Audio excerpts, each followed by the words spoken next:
Salut à tous et à toutes, ici Jester et bienvenue dans cette toute nouvelle chronique qui va parler d'Albéric de Maigret. Albéric est sans conteste le guerrier d'Asgard le moins fidèle à Hilda, le plus fourbe, le plus intelligent et le moins résistant physiquement. Et avant de vous offusquer, je tiens quand même à vous rappeler qu'il a été allongé par Marine en un seul coup de poing dans l'abdomen. Cependant, c'est un des personnages les plus redoutables de la saga. En effet, c'est un personnage qui est conscient de ses faiblesses et qui réussit malgré tout à jouer de bien d'atouts, lui permettant de mettre à mal Yoga, Seiya et Marine, et même de mettre évidemment Shiryu en grosse difficulté. Après une courte présentation, il faut un peu parler de l'origine du personnage, et ainsi que de son armure. En effet, là aujourd'hui ça va être tir groupé sur personnage et armure, car les deux sont inspirés du même personnage de la mythologie germanique et franque, le roi légendaire, le roi sorcier Albéric.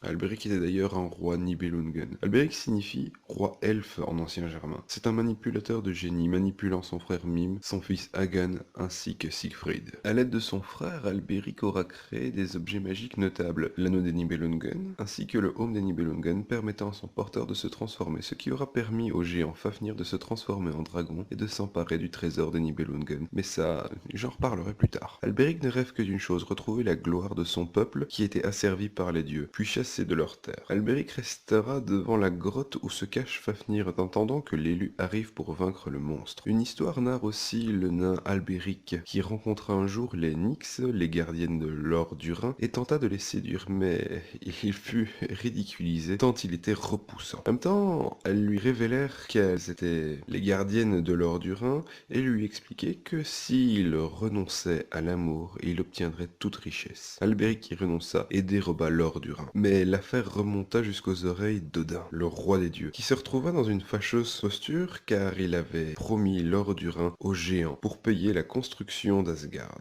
Odin devait donc récupérer l'or à tout prix, car sinon il allait s'attirer la colère des géants et donc une véritable guerre entre eux. Albéric avait déjà forgé à ce moment-là l'anneau des Nibelungen dans le but d'asservir tous les nains. Et lorsque Odin arriva pour le réclamer, eh bien il refusa de le rendre et un énorme combat arriva. Mais Albéric eut le temps de maudire l'or ainsi que l'anneau des Nibelungen avant que Odin parte avec. Mais j'y pense, ça fait depuis déjà quelques minutes que je vous parle de Nibelungen et peut-être qu'en fait vous ne savez pas ce que c'est. Maintenant moi je ne juge absolument pas de complexe avec moi. Je vais donc vous expliquer. Un Nibelungen, ou ceux de la brume, c'est un nain qui vit au tréfonds du monde dans des mines, creusant et forgeant. Ce sont des êtres intelligents, fourbes et aussi d'une avarice sans borne. Odin leur privera donc de leur richesse ainsi que de leurs terres. Dans Saint Seiya, il souhaite profiter de la malédiction des Nibelungen qui était jetée sur Hilda pour la manipuler et réussir à acquérir l'épée des Baalmung, celle qui lui permettra de dominer le monde, enfin de dominer Asgard en tout cas. Il semblerait qu'à cet égard, l'Albéric de Saint Seiya hérite de l'avidité de Mime de Wagner, ce personnage aussi le plus petit des God Warriors, évidemment en référence au fait que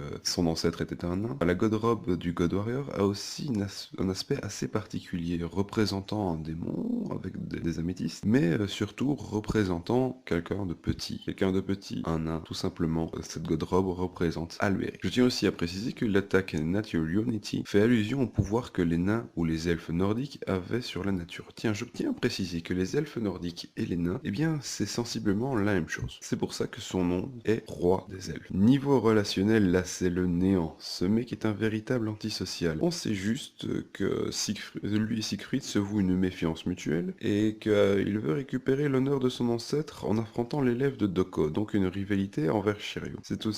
Et aussi, on peut noter que Hilda possédée lui voue une confiance aveugle alors que, en temps normal, elle est très stricte et méfiante envers lui. Albéric est considéré comme l'homme le plus intelligent d'Asgard, bien que cette intelligence lui serve essentiellement à prendre la place d'Hilda. Paradoxalement, il est peut-être le seul God Warrior à vraiment être lucide. Thor, Hagen, Siegfried refusent de longtemps de voir le changement en Hilda. Fenrir, lui, ne sert qu'à s'apitoyer sur lui-même.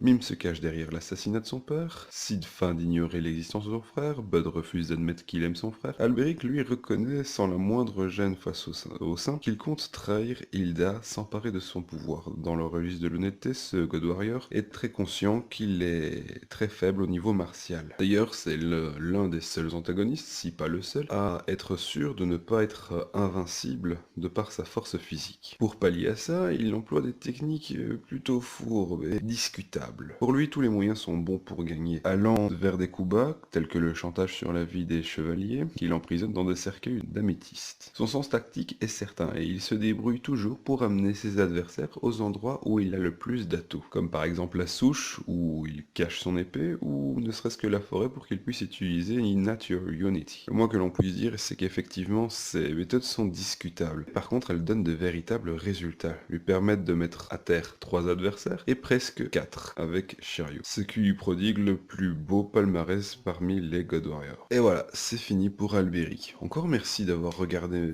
ma chronique. Comme d'habitude, si j'ai oublié des choses, n'hésitez pas à me le dire, je ne suis pas le gardien de tout savoir. En attendant, la semaine prochaine, je vous laisse tranquillement voter entre Hagen et Hilda. Oui, oui, Hilda. Pas un God Warrior, Hilda. Et je vous dis à la prochaine, à la semaine prochaine, enfin pardon. Allez, ciao les mecs.